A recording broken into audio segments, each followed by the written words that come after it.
Hey, this is Brooke, functional medicine dietitian specializing in fertility, and this is the Fertility Dietitian Podcast, where I help you uncover the barriers that are preventing you from optimizing your fertility and teach you how to work with your body to finally take home a healthy baby. Each week, I will be diving into different topics on fertility and sharing my perspective on physiology, metabolic health, nutrition, and lifestyle approaches that have helped hundreds of couples get pregnant even after years of heartache. My goal is to empower you with the knowledge you need to take back control of your fertility. Happy listening. Hey friends, and welcome back to the Fertility Dietitian Podcast. Today, we're talking all about estrogen balance. What estrogen actually does in the body, how both high and low estrogen can impact fertility, and most importantly, what you can do to support estrogen in a healthy and sustainable way. Estrogen is often pointed out as the villain, especially if you've been told that you have estrogen dominance. But here's the truth. Estrogen is essential for fertility, pregnancy, and overall health. Also, we don't want to eliminate estrogen. We want to help her stay balanced and working with your body, not against it. So let's talk about what estrogen actually does in the body. Estrogen plays a really critical role in building a healthy uterine lining so an embryo can implant. Regulating ovulation timing is done by estrogen as well. It also supports cervical mucus, amount, and quality. It even helps maintain bone density and protects your heart health. Also really important for supporting brain function and mood. Without adequate estrogen, or when estrogen is actually being poorly metabolized, fertility outcomes can suffer, as well as your overall health, okay? Because estrogen can be inflammatory or shuttle down less inflammatory pathways, which we will talk about more. And this is so important that both high and low estrogen are linked to infertility, okay? So it's kind of like a Goldilocks hormone. We don't want too much. We don't want too little. It needs to be just right. Okay. It's not a more is better hormone.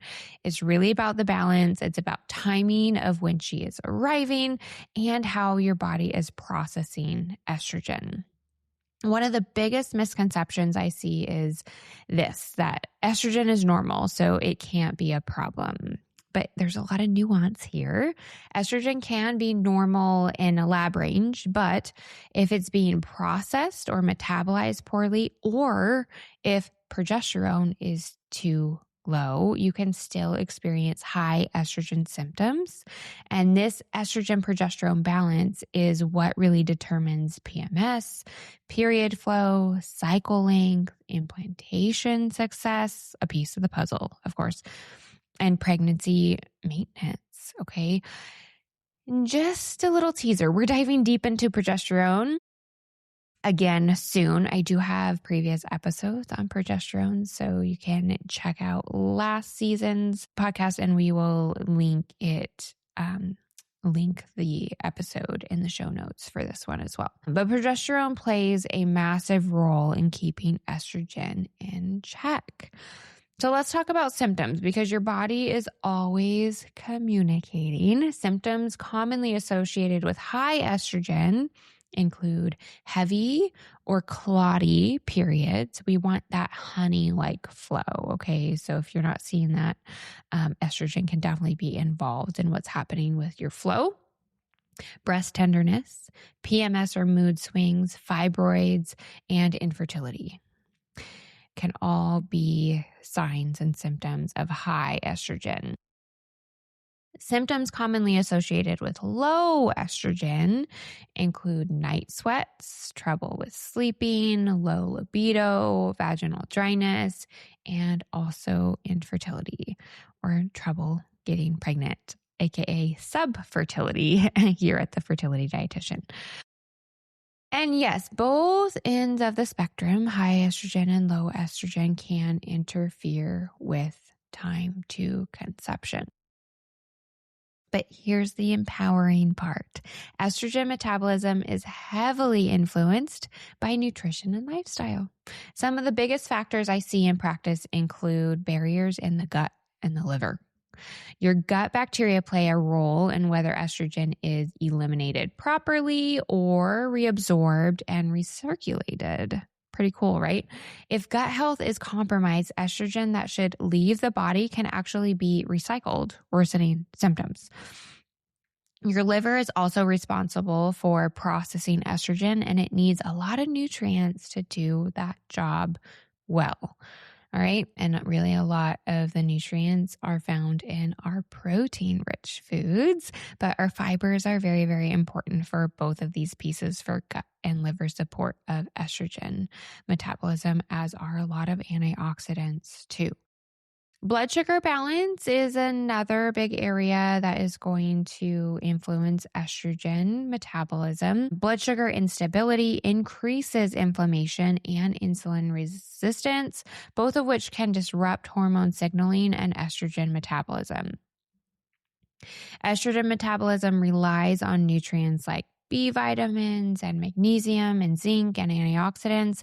So deficiencies in these areas can actually slow down detox pathways and create more of that imbalance of hormones. Also, another area that can impact estrogen levels is going to be over exercising and under fueling. Too much stress, whether it's physical or metabolic type stress, can suppress estrogen production and disrupt ovulation, or just give you more symptomatic cycles if you are cycling.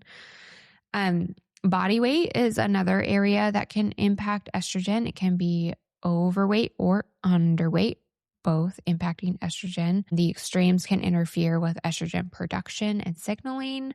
Genetics can definitely play a role too. So some women are genetically process estrogen faster or slower or down more inflammatory pathways than others, which is why a one-size-fits-all approach never works. So even if you are genetically susceptible to a high or low estrogen or a certain estrogen metabolism state, doesn't mean you can't shift the expression of those genes, okay?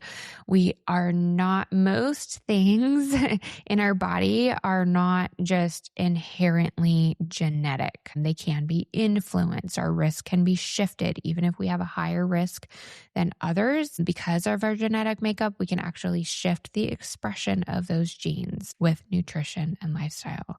That's always something really important to remember when it comes to genetics. It's not just something you can just throw in the towel and be like, well, it's just genetic, because there is typically a lot that you can do to shift the expression of those genes. All right. So my top 3 nutrition and lifestyle tips to support estrogen balance include increasing fiber and probiotics. So fiber and probiotic rich foods support that healthy gut microbiome. And there's actually a specific microbiome environment in the gut that's called the estrobolome that impacts estrogen balance. So this is a big deal. And this matters because a healthy gut bacteria can actually help eliminate excess estrogen more efficiently, decrease that recycling impact that can happen. And we know that poor gut health increases estrogen recirculation, which we definitely want to decrease. So think vegetables and berries and beans and fermented foods as supporting this environment.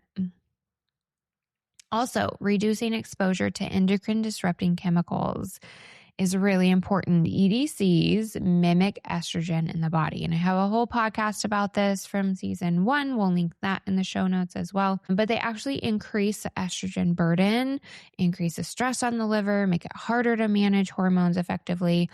And you might find these endocrine disrupting chemicals in places like plastics, conventional beauty products, fragrances, household cleaners. Small swaps really make big differences over time. So this is an area you have to pay attention to when you're thinking about estrogen balance.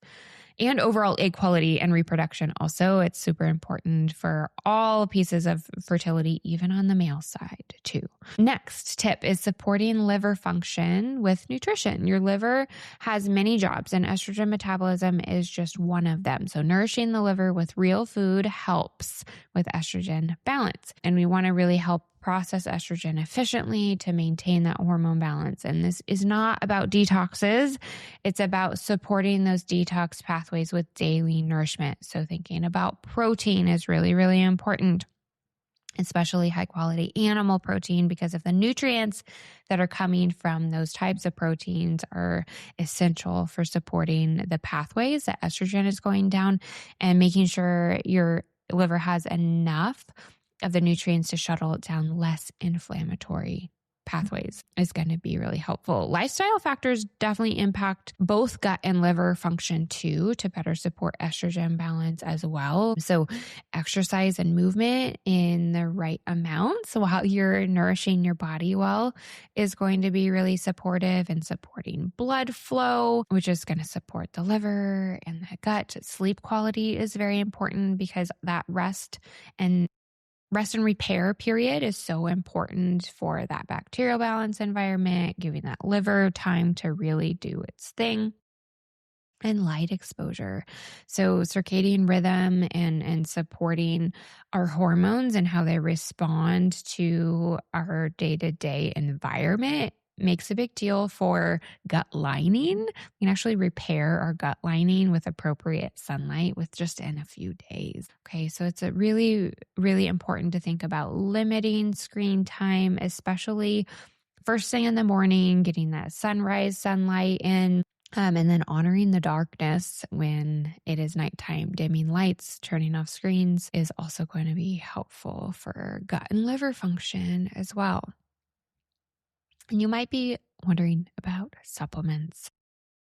This is where I'm going to lovingly help you pump the brakes. Blindly supplementing is bad news. Supplements meant to lower estrogen can actually worsen symptoms, disrupt ovulation, create new imbalances. Instead, I recommend testing to meet your body where it's at before adding in a bunch of supplements, okay?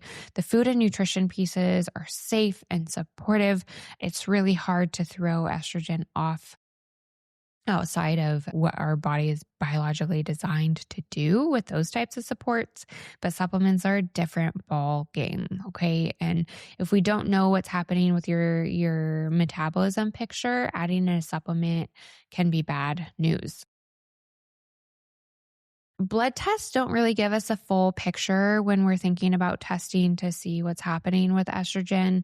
Blood estrogen is helpful, but it doesn't tell us how estrogen's being metabolizing, why it's low or high, or whether it's contributing to symptoms. So that's why determining why estrogen is imbalanced is step one. This is exactly why I use the Dutch test with my clients who we really need to dig into estrogen balance with. It allows us to see estrogen production and metabolism. It allows us to identify detox pathway issues, understand the estrogen-progesterone relationship, and create a targeted plan instead of just guessing.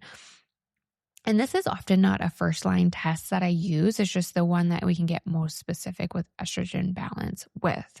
I use a lot of mineral testing and gut health testing as first line because we can see a lot of positive improvements in estrogen by focusing on those more underlying foundational reasons that estrogen can be out of balance first. Okay, so remember, estrogen's not the enemy. She's really essential for a healthy cycle, successful implantation, and long-term health too. Remember, she's involved in bone health and brain health and heart health. Super important. The goal isn't to suppress estrogen, it's to support the balance of estrogen by supporting your gut and your liver and learning how to work with your body to do this. We have so much content on, supporting progesterone balance as well, which is another piece of the puzzle for supporting estrogen. So definitely check out those links that we'll put in the show notes there. But if this episode resonated with you, please share it with your trying to conceive bestie. Leave a review, and I will see you next week.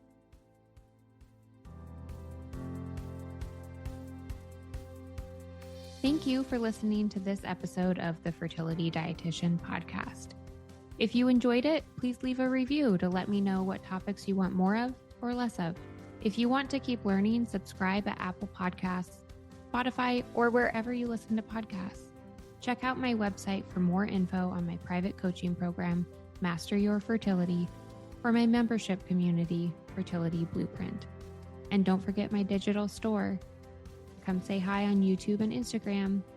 See you in the next episode.